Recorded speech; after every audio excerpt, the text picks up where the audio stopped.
Francis Browne was a 31-year-old Irish theological student in 1912. He was later ordained as a Catholic Jesuit priest in 1915. He boarded the Titanic with a first-class ticket given to him as a gift by his uncle Robert Browne, who himself was known as the Bishop of Clon. Francis Browne is credited with taking the only known photographs of Titanic's maiden voyage.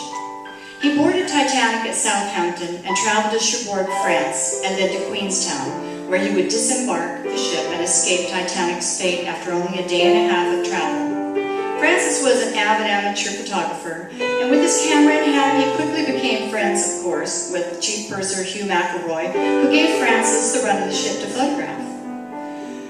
Francis took well over 100 photos after that trip and was very thorough in capturing the images of the first, second, and third classes. He also took the only known photo of Captain Edward Smith aboard Titanic. Francis put his Titanic unprocessed photographic plates away in early 1913, where they remained untouched and unknown to the rest of the world for 73 years. Father Browne passed away in 1960 at the age of 80, and the Jesuit simply stowed away his life's work, all 42,000 photographs in the Jesuit archives, forgetting all about them for 25 years.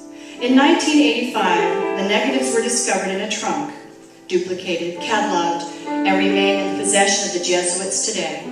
The collection is the best documentary evidence of Titanic's maiden voyage. It's considered by many experts to be one of the most important and valuable photographic collections in the world today by the young priest known as Father Browne.